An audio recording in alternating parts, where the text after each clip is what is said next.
For the eyes of the world now look into space, to the moon, and to the planets beyond. This is The Space Shot, episode 441, Skylab Reentry. I'm John Molnix. I know it's been a minute since we've spoken. Some life updates. I am back in school going for my master's right now. So free time has been a little bit less than normal, especially with a now 14-month-old too. So I don't know what I got myself into, but I figure if I don't go to grad school now, I never will. Plus, I guess if I can do this now, I can prove to Astra that I can do anything. So here's to me going back to grad school. There's going to be some podcast episodes coming up. Hoping in December, there's going to be some really fun news to share with everybody. So stay tuned, December and beyond. Later this week, as I'm recording this on Monday, November 18th, I'm going to be giving a talk at the Cosmosphere on the X-15. It was a version of a talk that I gave earlier this year at the EAA. I forgot to record that first talk when I was at the EAA chapter here in Wichita for the X-15 presentation. So this time I will make sure I've got my microphone with me so I can record that. The Cosmosphere will also share that video on their social media channels as well. So keep your eyes open for that. Now, let's talk Skylab. Originally, this was going to be a video and audio episode that I was going to post to YouTube, but there were a number of issues with recording software, with ISPs this day. And in true Skylab fashion, we had a lot of weird issues crop up during the launch of this podcast, as it were. So what you're going to hear is a highly edited version of the talk.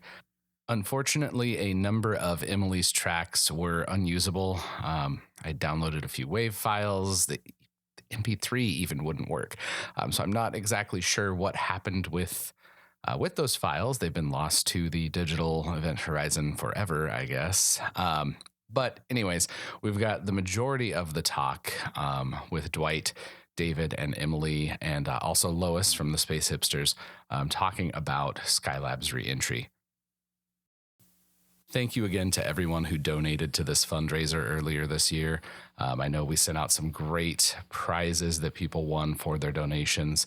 And thanks again to Lois and Zarina and everybody who helps these girls come to camps, go to industry events, all that good stuff. It's a really incredible program, and we wish all of those girls the best as they pursue, hopefully, a STEAM career. And without any further delay, let's talk Skylab.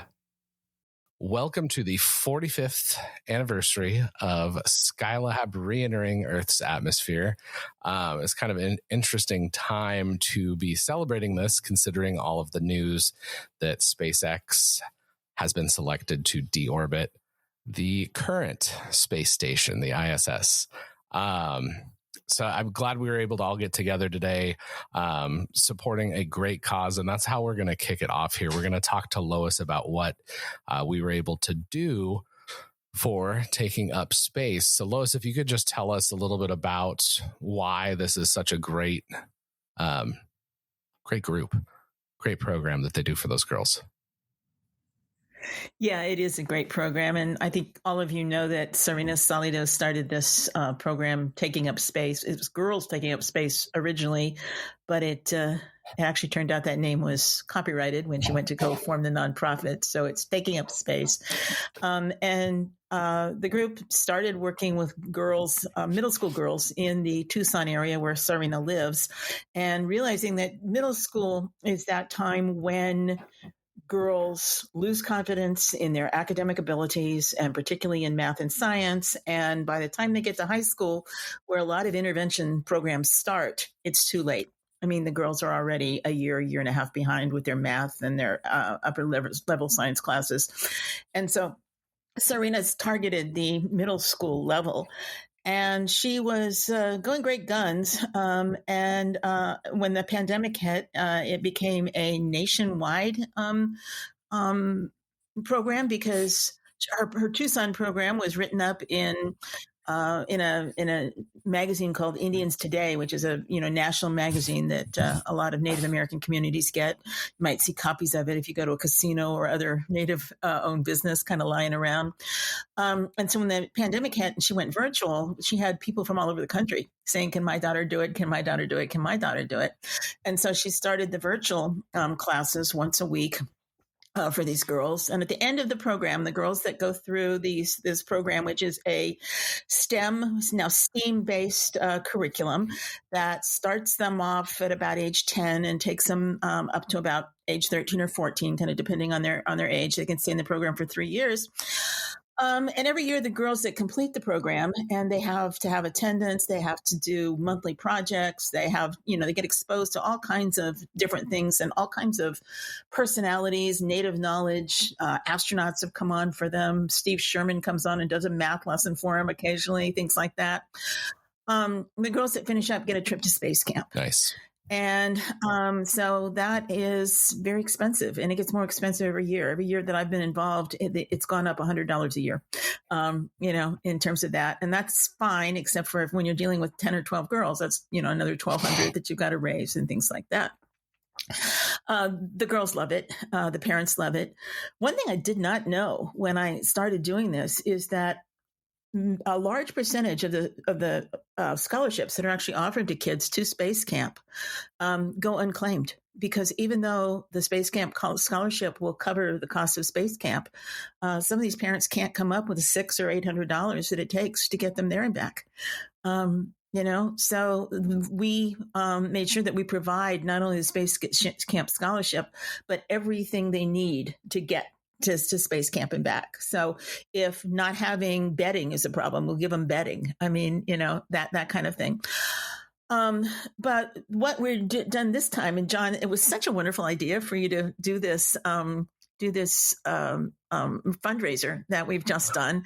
What's the total right now? So I know it's about $1,370. And I'm honestly kind of glad this all just came together there at the end. It was very apropos for Skylab, considering how they raced at the last minute to fix the station. It was like, all right, we're staying on brand for this, so let's do it. Yeah. Well, what we're doing with this money, this isn't something new that we're starting, because we've just reached the point, and I've been coordinating the online lessons with Captain Hadia Star Eagle for the last year, because it's simply gotten so big that Sarina couldn't do it all herself. And so I stepped in with Star last year to do the online lessons, and then we were down at Space Camp with them chaperoning this last month, and we're going to be at the Cosmosphere chaperoning them later this month, our older group of middle schoolers. But we now have a core of about a dozen girls who have been through the program, who are now in high school. And they keep getting back to us and saying, please don't forget about us. We love you. We want to keep doing this, things like that. And we don't have the time or resources to actually do a high school program. We can't send them to space camp. That one is even more expensive than others. But what we are doing is trying to have monthly alumni meetings where we just kind of keep track of them through high school for support for applying for colleges, things like that, helping them find internships if they're interested in doing that. One of our girls served as a junior counselor at a science cap up in Montana this summer, and Sarina made that connection. But what we want to do this year, if we can, as many girls as possible, there's an organization called ACES. It's the American Indian Science and Engineering Society, ACES. And they have a yearly meeting. And at that meeting, they have a high school division. And they have programming for Native American children, young people. They're not children anymore by the time they get to high school, with college fairs and internship fairs and, all kinds of things like that. The kids who have can actually do presentations. So some of them do like History Day or Science Fair presentations that they present at ACES.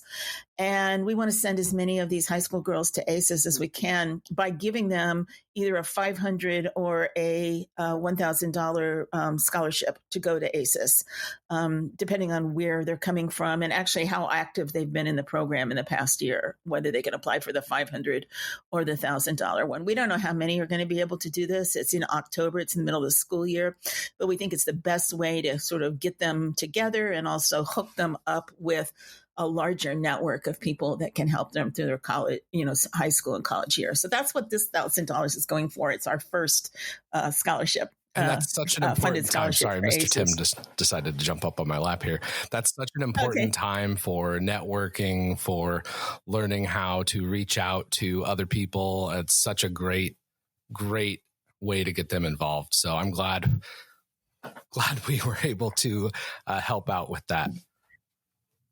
Yeah, so it'll either be a $1,000 or we have like one of our alumni is from Alaska. It's going to take more to get her there than it would be to a girl that lives in Arizona because it's in San Antonio this year. So we've either funded one or two with this podcast. So thank you all so much, everybody that contributed and, reached out and shared our stuff and things like that. The girls know, by the way, that it takes a whole community to get them there. They're very grateful and their families are just incredibly supportive of our efforts. So I'm glad we're able to help. And that's one of the cool things, like everybody, it's easy to hate on social media because there's a lot of crap on social media, but it's things like this that make it worth it and make me happy that I'm able to be part of a community. I mean, like, had Space Hipsters not been a thing, I don't think I would have heard of this. So being able to connect with everybody is so important. So thank you all for all that you do for taking up space. So I know it's your birthday today, and you probably don't want to have to be on a webcam. So you can, anytime you want to drop off and go enjoy your birthday, you should just be able to. Oh, I want to hear this. I can turn off my camera, but I want to hear this. Yeah. Sounds good. Whatever's clever. So we last spoke with about the 50th anniversary for the first, like the launch of Skylab. And then life happened. We had a baby. The part 3, I think it was going to be like another third part. That never happened until now. And thank you to David and Dwight and Emily for coming back on and reminding me, hey, we've got the Skylab Reentry coming up. Why don't we talk about that? So before we get to Reentry, though, because we didn't talk about the final Skylab mission as much as I would have liked. I know we hadn't talked about like any outlines or anything that we were going to cover. We just wanted to let the conversation just go where it was going to go. But let's start off with the final crewed Skylab mission. So I don't know, whoever wants to jump in and go from there. And then we are going to be, before we get on, if anyone in the chat has questions, please ask the questions. We are looking forward to getting some of those questions. So please ask away. You have 3 of the experts and a random dude with a podcast. So I don't know how much I'm going to be able to contribute to this. So I'm going to just sit back and enjoy.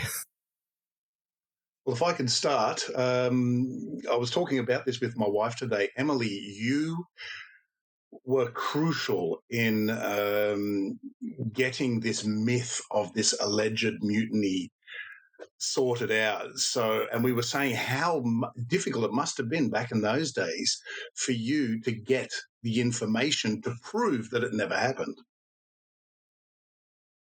I mean, it couldn't have been easy. And you were up against like the book and so forth. Sorry, and we've got the cross-Atlantic delay and stuff. Sorry about that. I don't mean to overtalk you. Well, okay. Let me speak to that because so we're writing Homesteading, and you go back. This is one of my big regrets of Homesteading is you go back and in the 3rd crew chapter, I mean, there's like 2 sentences of Ed Gibson saying, "Hey, there's this myth that didn't happen." Because we're writing this book, the bulk of the book was written right before Twitter launched. And so at the time we're writing this book, yes, House in Space exists. It's almost 30 years old. Nobody cares about it anymore. There's the Harvard Business Review, study. I mean, it's 20 years old. Again, nobody cares. And so sitting around fat, dumb, and happy in 2006, 2007, like, this is a thing, haha, that people used to talk about and nobody cares about. And so we spend 2 sentences acknowledging, hey, yeah, there's this thing going on. If we were writing it 5 years later, 10 years later, in the Twitter era, when all of a sudden this thing just mushrooms, okay, that would be totally different.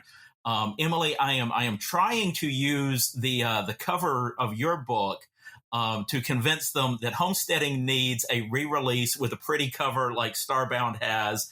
And when they let us do the new cover, they need to let us add an afterword that is that's all the stuff that I should have put in homesteading but didn't know 16 years ago. So if you're talking to Colin, if you're talking to anybody at University of Nebraska Press, tell them to free the Hitt cut of of homesteading.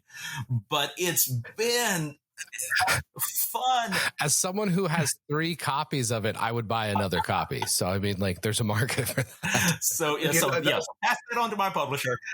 This comes back to back in the day, not even 15 years ago, this information wasn't readily available. You had to go and dig hard for it. It wasn't, now we know where to look. Back then, it was like, okay, and you can, I used to have it behind me, folders full of documents, and you'd go through each one of them. Anyway, that's my 2 cents, sorry. Now, I'm thinking David Hitt is sitting there very quiet, but he's like the godfather of Skylab that everybody acknowledges that he is. Your book is referred to as the Bible. Well, I was very blessed to get to talk about Skylab with some folks that knew a little bit about it. So I was just along for the ride. But I was going to say, on the Twitter aspect, it's fun in a perverse sort of way, following this myth growing on the internet, because somebody will take a piece and then they'll add a piece and then that gets picked up. And so, I mean, the whole there's a date that it gets linked to, and okay, this date is done. We know what the crew was doing. I mean, this is the day that we know Kohoutek was in mission control talking to the crew. Clearly they were not on strike that day. Well, where did this day come from? Well, Cooper said it was about halfway through the mission, or it was halfway through the mission. So somebody did the math. Well, clearly it's this day. So, but my favorite is there was a version I saw where the crew shut off the radio halfway through the mission and didn't talk to the ground again until they came home. And and that is my personal favorite version of the mutiny myth, is that they're just up there doing their own thing for months. So I mean, it's kind of crazy what this story has turned into over time. Yes, but when you look at Bill Pogue flying around with the folders and so forth, trying to float, they obviously did do their own thing up in space. John, for me, the last mission, they did so much. They were like the transition group between the old Apollo era mission style and the upcoming shuttle. And when you read the debrief that they gave at the end of the mission, they were thinking already, how will this affect the shuttle? And it's like, they were not resting on their laurels up there. They were doing a lot of research of how it was going to be when the shuttle was anticipated then in 78 to fly. Very interesting reading. And they were committed, like was just mentioned with Jerry Carr being military. They're no nonsense guys. They took the job seriously. And not just shuttle, but also later space, ISS. I mean, all of the things that they figured out about how they scheduled time. One of the funniest things, I just had a class, leadership class at Wichita State for a master's program I'm going to be starting because I apparently am crazy. But we showed, we had a couple different topics, and the topic I chose was buffer time. And there's actually a Star Trek episode. My wife will probably laugh when she hears me say this, but there's an episode of Star Trek Lower Decks called Temporal Edict. And even if you're not like a Lower Decks fan, because it's definitely not like your father's Star Trek, but it actually, like, that's kind of the whole topic of the episode, is being able to like get your schedule to where you need it, to where you're able to do the job that you need to do. You can do the tasks in your order. And that's kind of interesting, like how they really nailed that in Skylab. And so much of what we learned back then, general public doesn't know about it, but NASA sure didn't forget with shuttle and station. So like, it's good to know that there is that enduring legacy, even if people may not know where it's from necessarily. Just the guys who flew that mission, they were really cool, really, really cool guys. I mean, all of the Skylabbers, just they're so down to earth. We'll give you the time of day. If they've got the time to help you out, they'll go above and beyond. They've just been great. Like David, Emily, So we're just going to, I think, Emily, it might just be your connection if you can hear me. So we're just going to keep going on here. I'm glad we were able to talk a little bit more about that final mission and the work stoppage. I will have the chance to do some independent studies, and maybe I do that for one of my classes. An excuse to write about Skylab. Yeah, go ahead. One thing about that mission, that was the very first time as well that the splashdown was not televised live. I know Jeff Carr, who was Jerry Carr's son at the time, was very upset about it, wrote to the networks.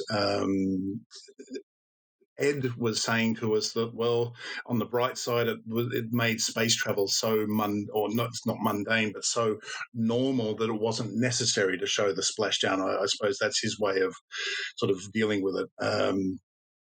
But yeah, that was, and since then, I think that was the only time a return to Earth was not televised live, because ASTP had it, all the shuttle missions had it. And then ever since, every other splashdown now with SpaceX has been televised live. Which is kind of weird that they wouldn't cover that. But I mean, maybe it just kind of spoke to, I mean, Emily's doing a whole thing on space in the 70s. Maybe it just kind of spoke to the media's just general apathy. I don't know. I mean, like after Apollo, it seems like a lot of those missions, I mean, it's easy to forget about Skylab because it was right after the lunar missions and it was right before shuttle. So maybe that was just a symptom of the time. And Vietnam probably played a role in that too, and Watergate. Tricky Dick. Oh, man. Don't even get me on the shuttle stuff with him. That's a whole nother podcast. It is, and I'm having to bite my tongue. I've got a game that's Nixon or Elon Musk. Because it's crazy how many things that Nixon said about space, Elon now is saying. I mean, like his whole space shuttle speech, like is straight out of the Elon playbook. It's crazy how foresighted, weirdly, Nixon was about space. It was just arguably the wrong time. But anyway. We'll do an episode on that another time. His shuttle could have been so much more. It could have been so much more.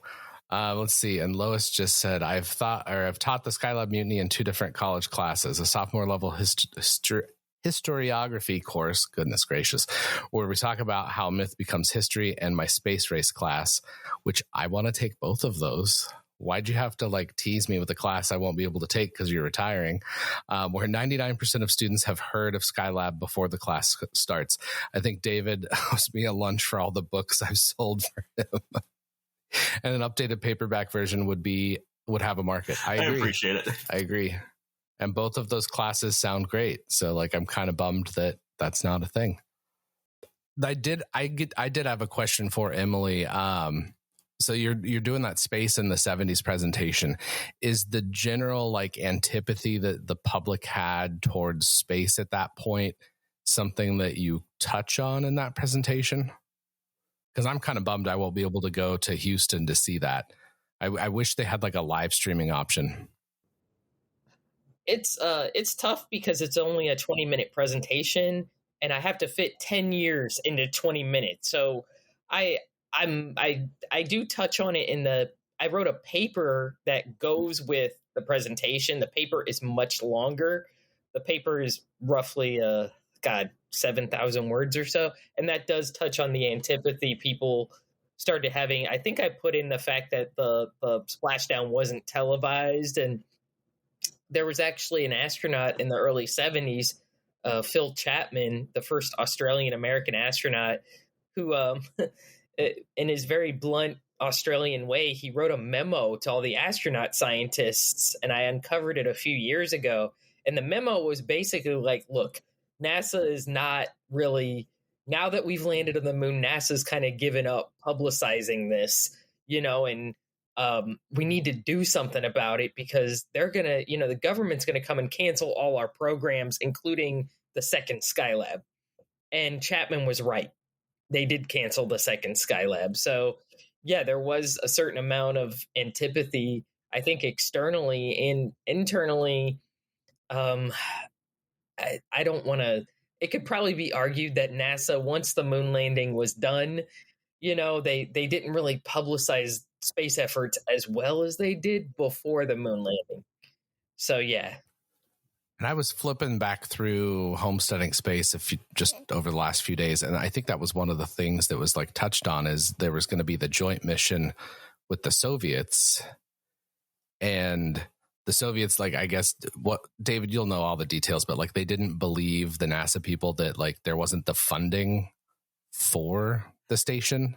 So, well, that we weren't flying a freaking space station we had on the shelf. Yeah, I mean, so the lead up to what became Apollo Soyuz, the Soviets, what if we did a space station swap? What if, an Apollo came to a Salyut? What if a Soyuz came to Skylab? And, NASA, just philosophically, that's a way better deal for them than it is for us. I mean, what we're going to get out of visiting a Salyut versus what they're going to learn visiting Skylab is it's very one-sided. So no, we'd rather not. And we're all in for Apollo Soyuz. Yes, we want to do a joint mission. Yes, we want to cooperate with you in space, but not.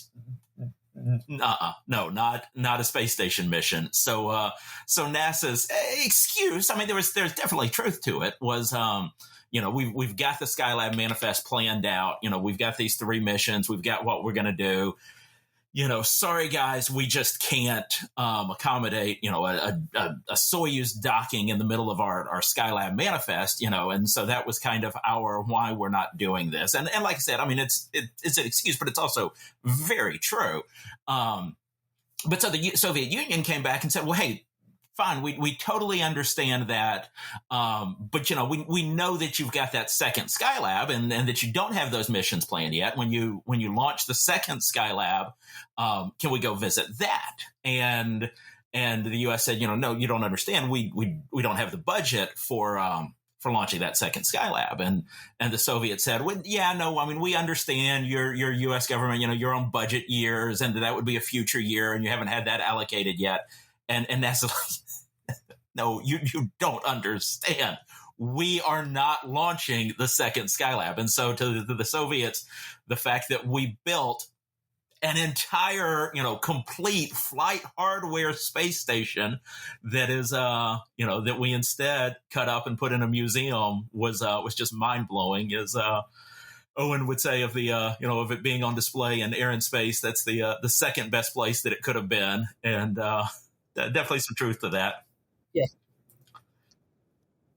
Yeah, I think Phil Chapman, because he'd already started devising experiments for Skylab B with MIT, so basically he really went all in, like, this is going to be my ride to space, and once they canceled it, he resigned from NASA because he saw the writing on the wall that I'm not going to fly for another 15 years at least, and I'll be probably in my 50s by the time I go to space. So I'm out, see it, and some people took that as, he was a complaining Australian, but I understand where he's coming from because I'm in my so, oh no, Dwight, I'm sorry.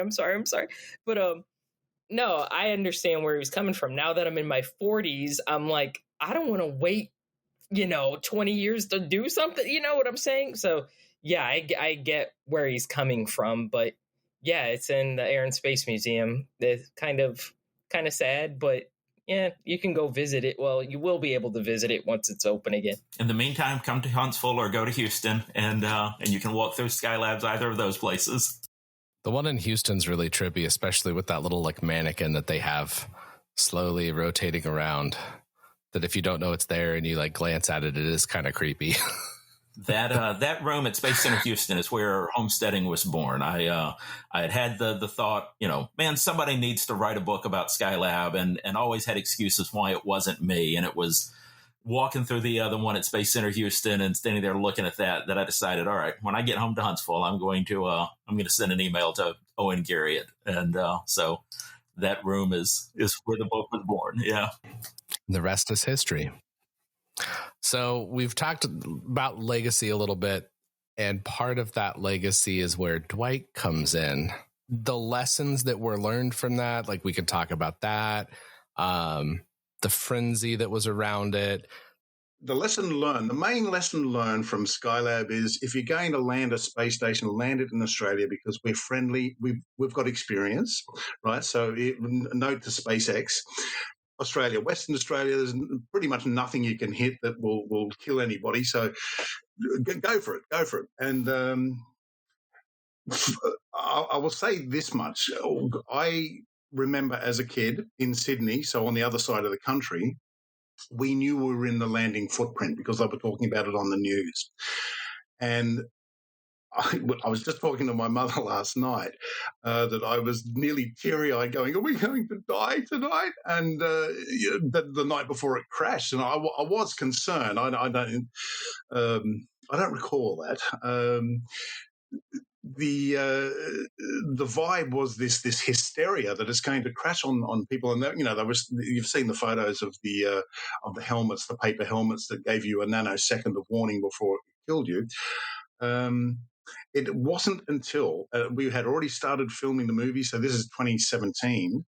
It wasn't until we filmed Mark Pastana, who was working at NORAD and was watching this thing become an object of interest as Skylab was deorbiting, that he said, no, you don't understand. We learned so much from the impact. It wasn't a failure. It was actually such a learning curve for us. We learned how to do it. And that was the final moment where, for me, then Skylab became this 100% success story.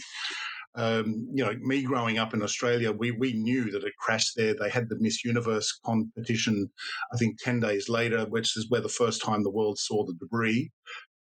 Which, if I'm not mistaken, David, that's the one that's on display in the Rocket Center.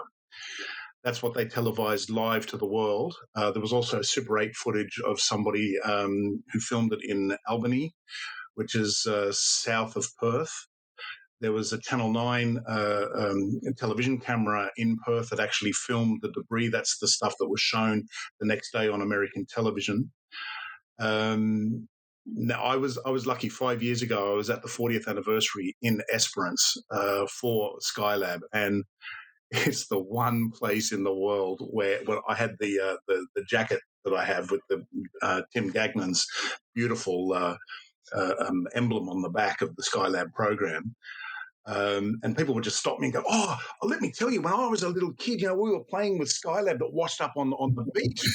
and we showed the film in the Civic Centre, and everybody that walked in would take out a little bag and go, here's what I fell into my yard. And they were showing me stuff like this. Sorry, this is where I get to show off. That is a part of the freezer insulation from Skylab. And this is stuff that you could buy in Esperance. They have a wall of historical events that happened in Esperance for the last 250 years. And there's one section that said Skylab, and they said, I thought the world was ending. And, I didn't even think about this, that they were saying to us, it was the middle of the night. The radio stations had said that NORAD had announced it had crashed into the Indian Ocean, and that was it. So everybody went to bed at midnight. They were anticipating there is an overlooking hill in Esperance called Wireless Hill, and a lot of people had congregated there to watch this possibly fly over. And they started getting ready to go home. And that's when the heavens opened and Skylab came out. And they were saying, you saw this sphere, roughly the size of a basketball, and these multiple sonic booms. And the people who had gone to bed had thought World War III had started because they didn't know. And it was like, wait a minute, oh my, no, this must be Skylab. And they'd open their door and there was one photo of a disc, like a hatch or something that had implanted itself into somebody's front lawn. And it's like, there's no way a town will forget that in any great hurry. And the thing was, back at JSC, they did not realise that it was starting to impact places in Australia. They thought everything was sorted and it had landed in the ocean. And then suddenly the SES, the Special Emergency Services in Western Australia, were calling up via telephone to Houston saying, we've got reports of this thing landing in the outback. There is no doubt in my mind, actually, that there is still a ton of stuff lying out there on private property. The most recent one that's on display in the Esperance Museum was found in 1992. So that's not normal now, it is, but for older folk like David and myself, it's fairly recent. I mean, 92, that's 13 years after it crashed, they found that piece. That's the huge, similar to what's on display in the Rocket Centre. There's, and everybody was saying to me, if somebody had the money and the willpower, they could rent a Cessna for 6 months and fly over every square metre of Western Australia in that footprint area, and they would probably find stuff. And people were saying, like the ones that found the oxygen tank, they said, we just saw this shiny piece of metal in the distance. We never thought anything of it. And then we decided one day to go and have a look at it. And, could be Skylab. And I'll tell you another funny story. A fellow JB, he was hilarious.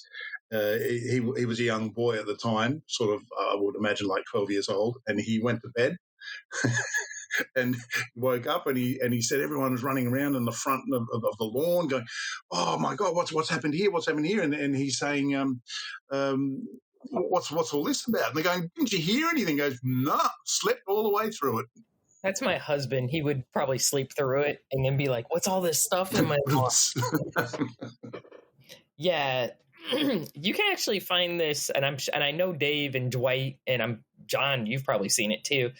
If you go on YouTube, there's a film by ABC News Australia, and it goes into the Skylab Reentry and the Australian response to it.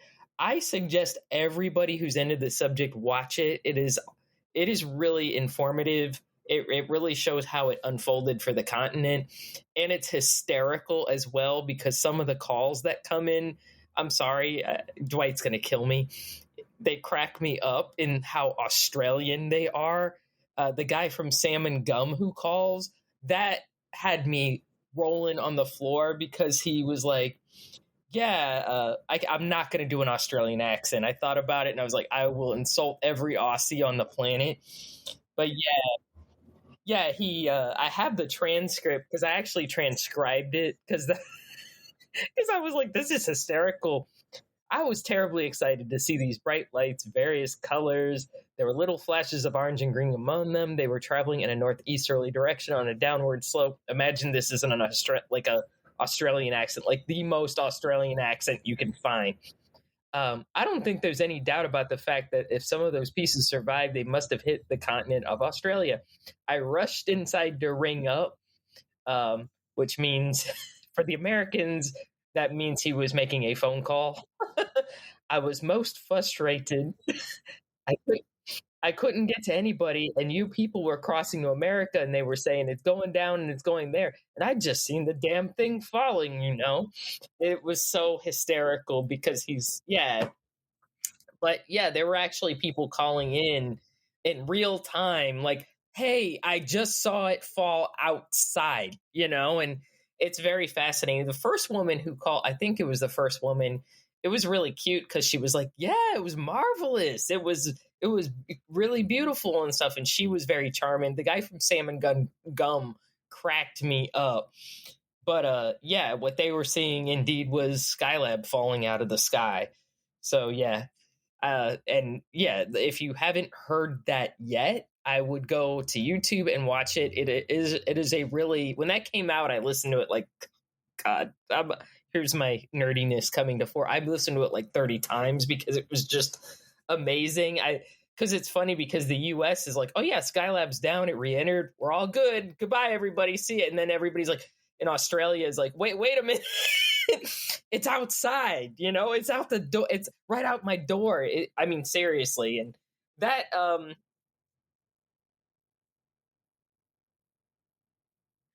I do have to say that speaks to the robustness of Skylab as well, because it really was not expected to survive that long, and it did. So, I mean, if you have to spin it positively that they were seeing it come down over their, like, their back, their lawns, it was that it's ironic because it went up and it was missing pieces and parts, and it came down and it was really trying to hold together. There was another person that was saying they saw the lights on the horizon, and they thought it was somebody stealing their neighbour's boat.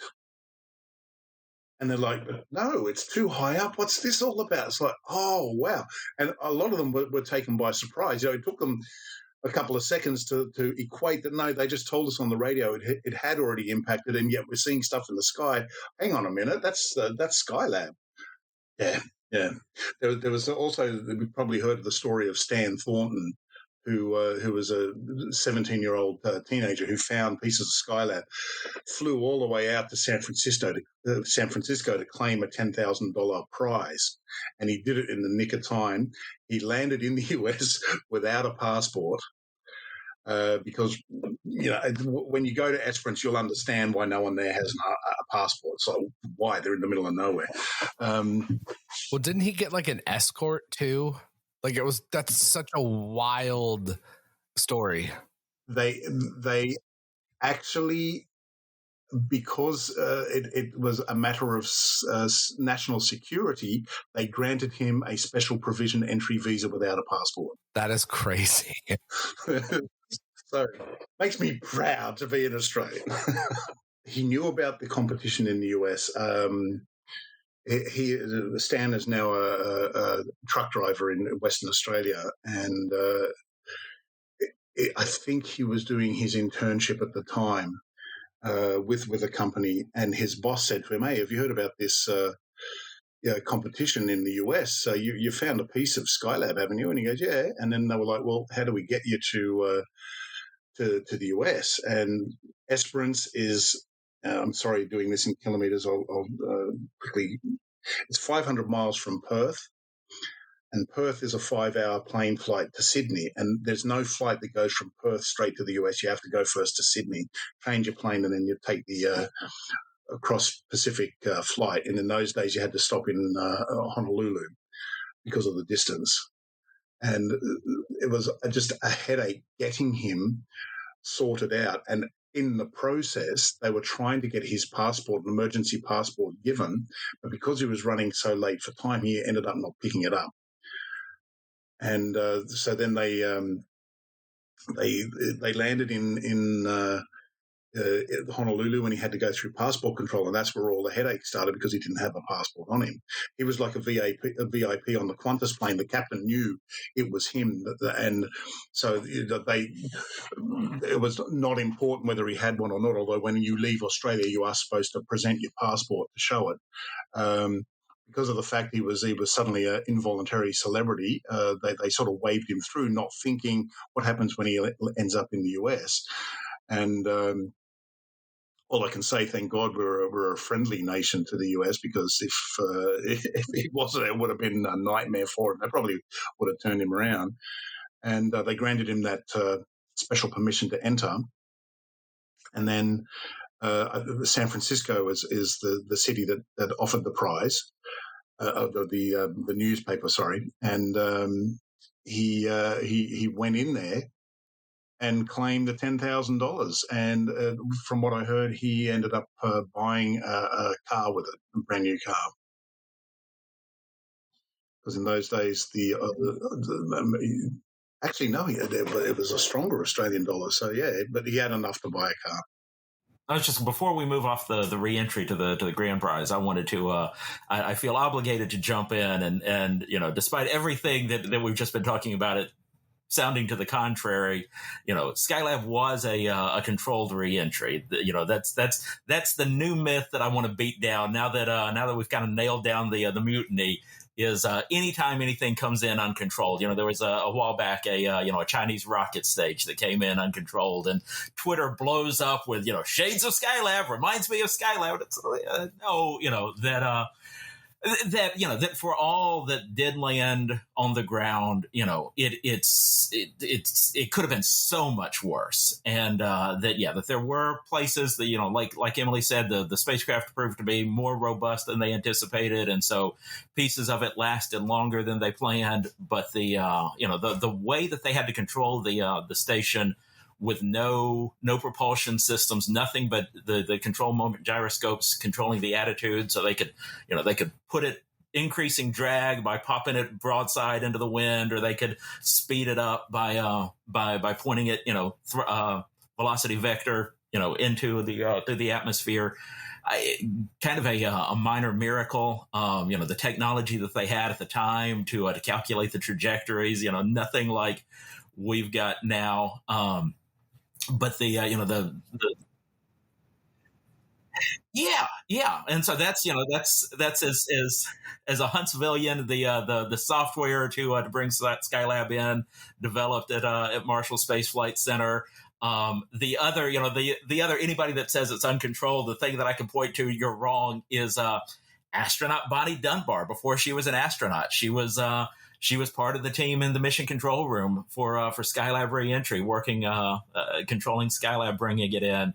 And when we were working on Skylab, one of my favorite stories on homesteading, one of my favorite stories was a reporter drove down from Houston down to Johnson Space Center to NASA. How could you do this, and how could you risk lives like this? And I was like, okay, statistically, you endangered lives more driving from Houston to JSC than NASA did, bringing in Skylab. But yeah, I mean, it really, what they had to work with and what they accomplished, kind of incredible. Part of that myth, there's the myth that Skylab killed a cow in Australia. And that one's fun because did this happen, and started researching, did Skylab kill a cow? And best I can tell, that myth came from a story about a cow being killed in Cuba by a Thor missile that crashed down. But then when you start investigating that one also apparently a myth that Castro accused U.S. of killing a Cuban cow that the U.S. didn't kill, that then turned into Australians accusing NASA of killing an Australian cow that was really a Cuban cow that's still alive. I mean, not still alive today, presumably, but yeah, my other favorite reentry story was in May, before it came down. There was worldwide Levitate Skylab Day, where a group of believers in ESP or telekinesis decided that they were going to dedicate a day to using telekinesis, to using their mental powers to levitate Skylab. They were going to keep it from crashing. And it sounds maybe a little out there, maybe a little crazy, but to their credit, at the time, Skylab was supposed to come down in June, and it lasted until July. So I 100% credit that to telekinesis. So, and thank you again for everybody for donating too. I mean, this is a big chunk of change for these girls. So really, really thankful for everyone for taking their hard-earned money and being able to share it with those girls. So thank you. This is just such an incredible, incredible community that we have here. I was telling John that I've never seen this community not come through. And I was thinking that, the emergency we had last fall when Yumna couldn't go to her astronaut training, Yumna Majid from Pakistan, and everybody worked together to get her to space camp where she won the Right Stuff Award, all that kind of stuff. I had no doubt that this was going to happen. But what a great community to be a part of. Yeah, I just wanted to echo that. I'm glad you had no doubt, because 2 days ago, John's messaging us, and we're halfway there, and we're kind of trying to prepare ourselves to feel good about, well, we got halfway, and then just the push, yesterday in particular, everybody coming through was just incredible to watch. Yeah, I mean, from every dollar counted. I know that it's so trite to say, but like every dollar helped. From the big anonymous donors to the people chipping in $10, $25, it all matters. So thank you. And if anybody who's, if you're ever out in Kansas, hit me up. I'm going to have to learn how to give tours again at the Cosmosphere, because that's like totally changing here by the end of the year. So it's going to be all new for me too. Thank you guys for coming on. Thank you to Emily, Lois, David, Dwight. This has been a lot of fun. And I always like spending a Friday morning or any morning talking about nerdy space things. So I'm glad I was able to do it with all of you. So thank you guys. Thank you for hosting us. It's been cool. It's been a lot of fun. Thanks for listening. That is it for this episode. If you like the podcast, be sure to leave a review wherever you listen to podcasts, whether that's Apple Podcasts, Spotify, YouTube, wherever you're at. Drop me a note, leave a review. I appreciate hearing from everybody. It's crazy how listeners are spread across the world, and I absolutely love hearing from you. So please do drop me a line. If you have any questions, please reach out. John@thespaceshot.com. My email's also in the show notes. And until next time, I'm John Molnix, and I'll catch you on the flip side.